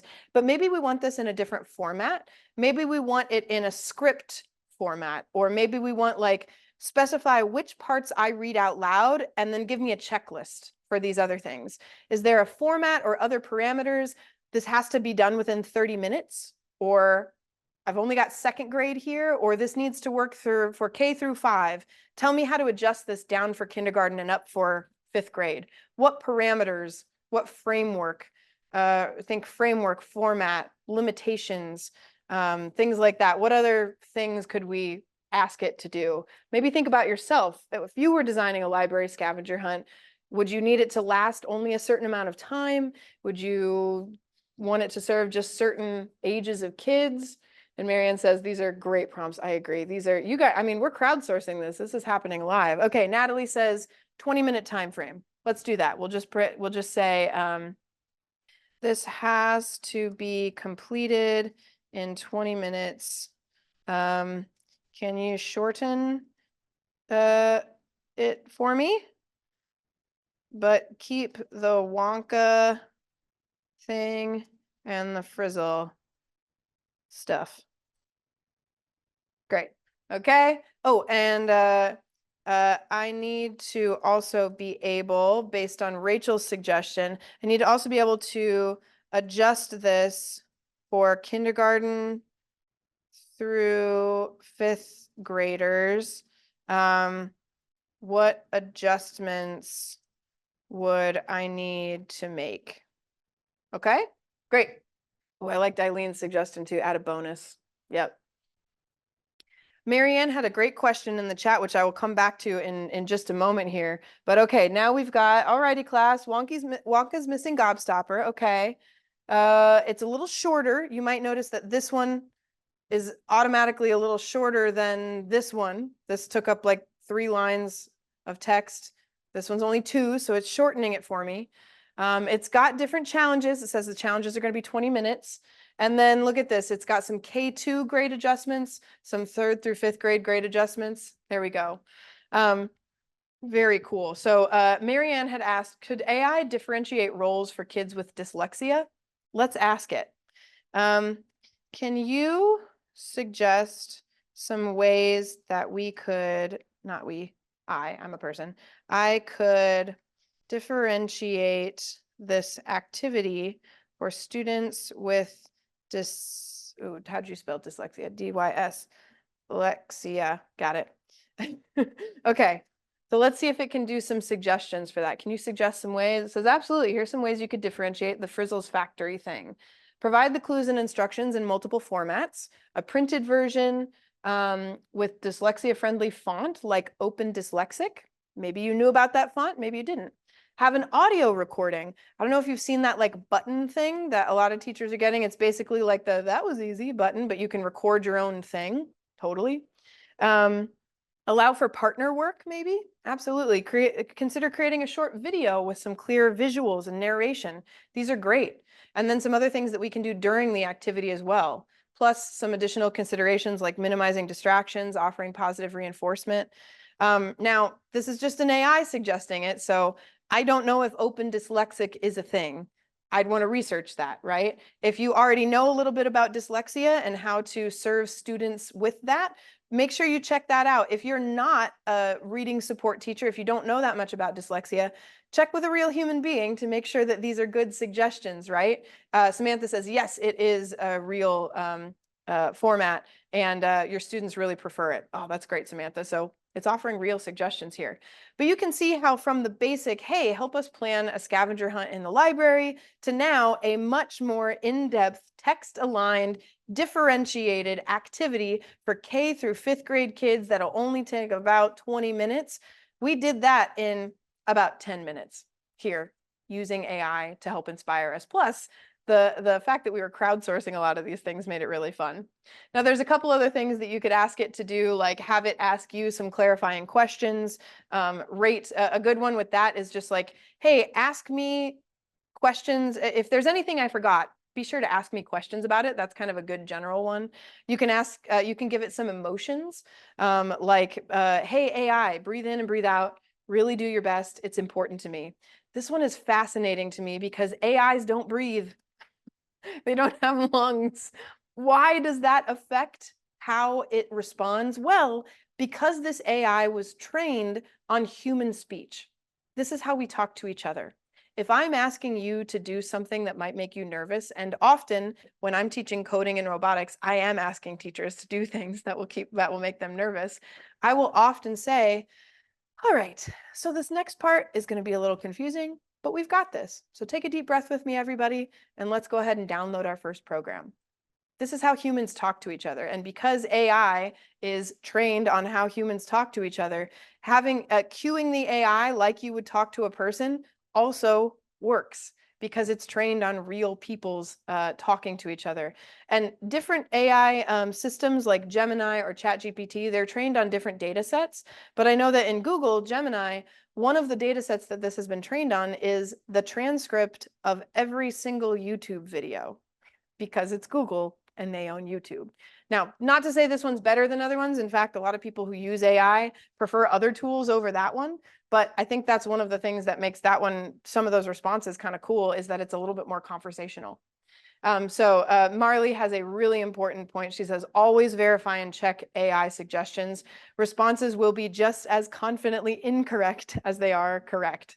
I think that's a really important thing to remember here. It's just predicting what it thinks you want to hear.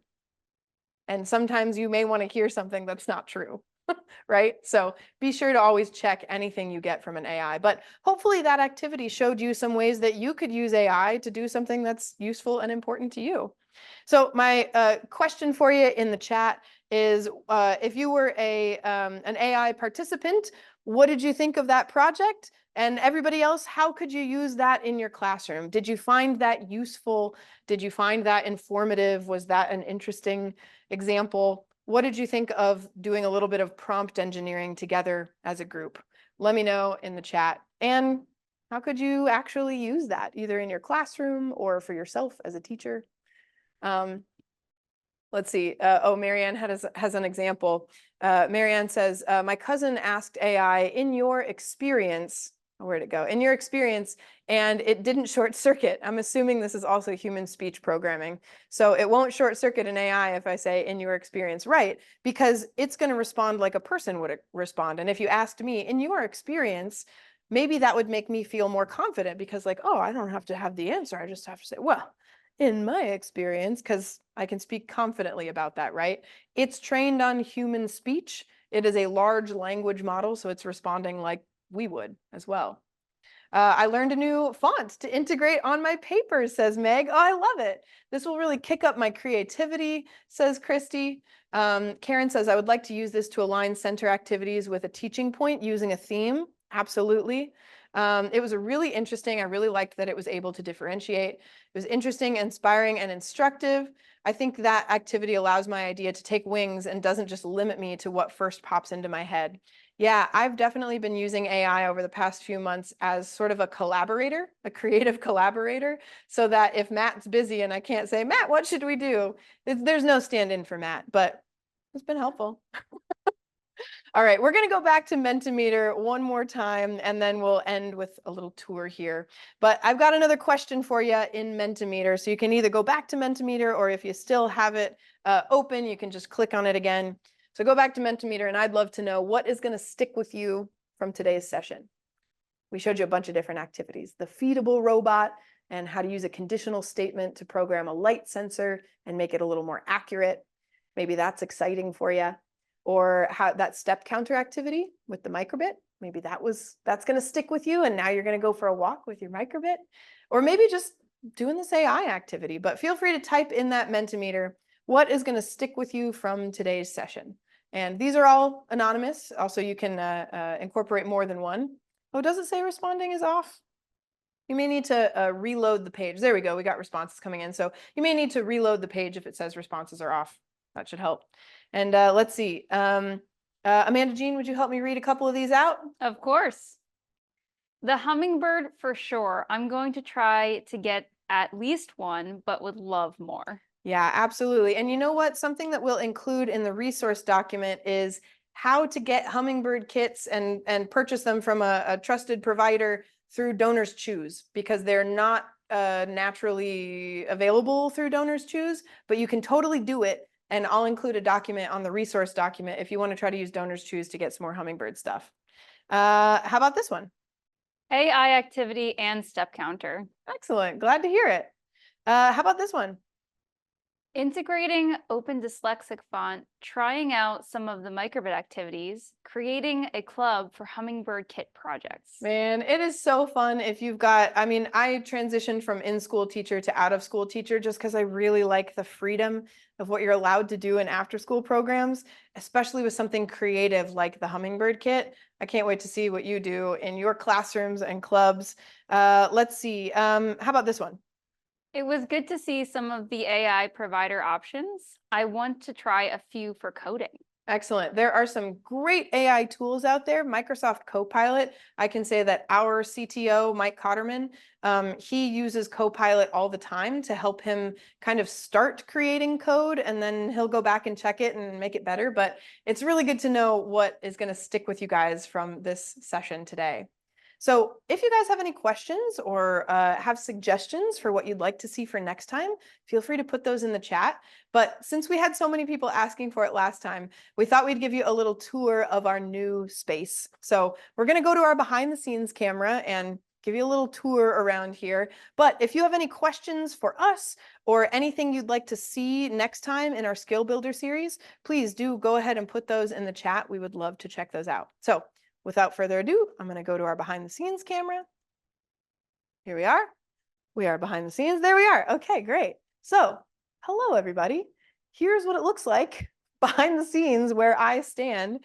You can see I've got this big, giant, massive, beautiful desk that Matt built for us, which is just great. Plus, we've got this whole rigging up here. So if you had seen us before when we were in the garage studio, we had something similar. It was just a lot smaller.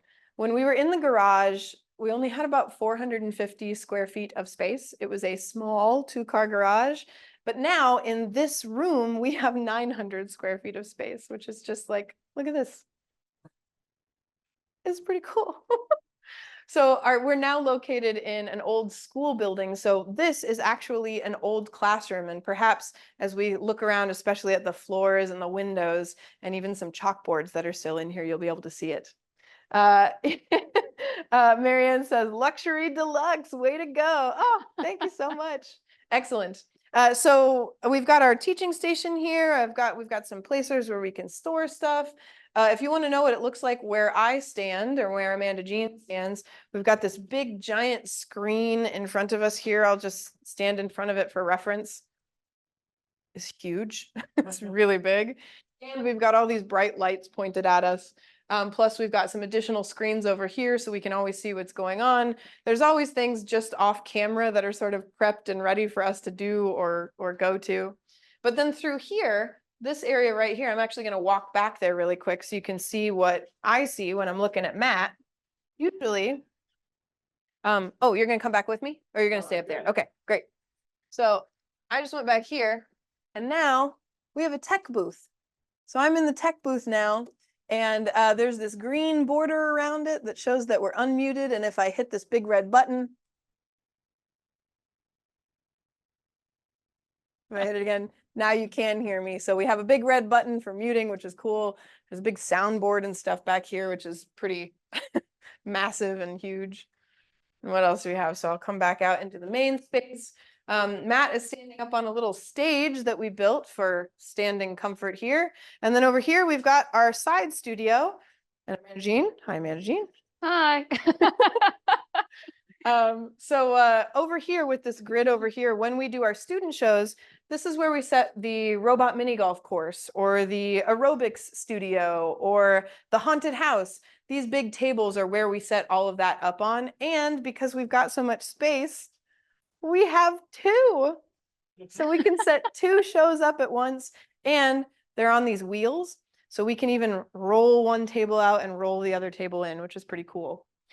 This area back here will soon be a robot repair station because our robots are made of craft supplies and hot glue, and sometimes they come apart or break or whatever. So that's a place for us to repair it. We've got these big, beautiful curtains in, but let me show you what's behind them. Actually, let me go to that one. There's a middle part right here. It doesn't open all the way. Oh, it doesn't? That's Can I okay. open it from the corner, Matt? Yeah. Okay, so I'm going to do this one here and just show you what's behind these curtains a little bit. We've got some scaffolding. I'm going to scooch out the way. Here we are. Okay. Hi, Roseanne. Okay. I'm going to open these here. We put in these big, giant theater curtains to block out all this beautiful, gorgeous natural light that we get from our nice, tall, big windows. But you can actually see where we are. We are in West Homestead, looking out over a gorgeous view of the river and the waterfront in Pittsburgh. So if you ever come out to Pittsburgh and you find yourself in the waterfront, you are very nearby our beautiful old school. But these theater curtains here, we installed these because we need to have total control over our light in the studio. Plus, we found that they're really good insulation as well. And let me show you one of my favorite new things that Matt built for me and Amanda Jean. Take a look back behind the wall, everybody. Like our fun little secret hideaway. Yeah. Matt built us a beauty station so that we can do our hair and makeup before we get on screen. Thanks, Matt. So it's got a lot of really cool features, but the coolest feature is that I don't know. It's just great to have room to expand into. I think it's great to have space to dream and space to be. And if you can if you can imagine what this big square room was like before we built any walls or built a tech station or built a stage or hung this grid from the ceiling, it was really just a big old empty classroom. And it's truly amazing what Matt and our contractors have done in here over the last year. This was just kind of full of dust and spiders before we moved in. So if we can do a woohoo for Matt, I just think what's happened in this room has been amazing. And there's literally nobody else in the world who could have thought this up. So I'm just very proud of our little team. It's pretty cool. Lots of woohoos coming in the chat. Big woohoos in the chat. Big woohoos. Okay, I'm going to go back up and see if we've got some questions we can answer here. Absolutely. Okay. One of our friends, ML Keener, says, I'd love some directions on how to build the hand in the background. And Amanda Jean dropped a link in the chat for you, so if you'd like to check it out. Rhonda was wondering about some rechargeable batteries for the Hummingbird. Come here, Rhonda, let me show you what we use. Basically, any old rechargeable batteries will do. We've used a brand, what was the brand we had in the garage called? Tenavolts. Tenavolts are really good. We also just got these little battery recharging stations. What are these called? Delipow? I don't know how to pronounce that. This is what we have now. They work okay. Really, any rechargeable batteries should be good. They'll work. I'll say that These are lithium ion. lithium ion. Thank you. Lithium ion. Watch your step there. Yes, so lithium ion batteries would work great. And man, it is such a money saver to have rechargeable batteries for your Hummingbird kits. And furthermore, it's better for the environment too, because we're not throwing batteries away. What else we got? Love that you changed up an old school building to teach new concepts. You know, Natalie, it feels really, really special to be in an old school doing 21st century education. We're pretty sure that this school was built in the 1800s because we found some renovations that happened in 1908. And perhaps in a future Skill Builder series, we'll show you around some other parts of the studio if you'd like. Yeah, there's a lot of history in here. In fact, yesterday we just had a guy come look at the roof who went to school here in the 60s. And he was telling us about his kindergarten teacher, and he knew her name and just what she looked like. And so if you ever had any doubt that you're having a huge impact in kids' lives, you are definitely having a huge impact. And just coming into this building, this guy was like, oh, this is so cool. You know, my kindergarten teacher, she was Miss Eberhard. So shout out to Miss Eberhard from the 60s. Yeah. A maker playroom for sure, says Meg. Much bigger than the garage, says Karen. Absolutely. Oh, and Karen wanted to know who's the puppy. Hey, Roseanne, come here. This is Roseanne. Hi, Roseanne. Hello. This is Amanda Jean's pupper, and she comes to work with her most days, and she's so good, aren't ya? Yeah, she's very, very good. Sometimes she misses Amanda Jean when she's on screen and whines a little bit, but she's great. She's now the studio job. Samantha says, I just convinced my school to buy some hummingbirds for my classroom. Glad to hear it, Samantha. Awesome. Meg says, the space is so organized and clean. That's for you, Matt. So fun. Roseanne is the security dog. She's got natural camouflage blending in with the curtains. Yeah. Absolutely. Well, I'll come back here to my front camera now. Thank you guys so much for attending our second Summer Skill Builders series workshop. Hopefully you got inspired with some new ideas, you saw some cool things, and we really can't wait to have you join us again next week. I want to encourage you again, even if you aren't able to attend next week, go ahead and register for it. That way we'll make sure to send you the document and the recording and whatnot. So thank you all so much for being here. Thanks for sending your emojis in Zoom here, and we will see you next Friday, everybody. So for me and Amanda Jean and Matt and Roseanne, see you next week. Bye, everybody.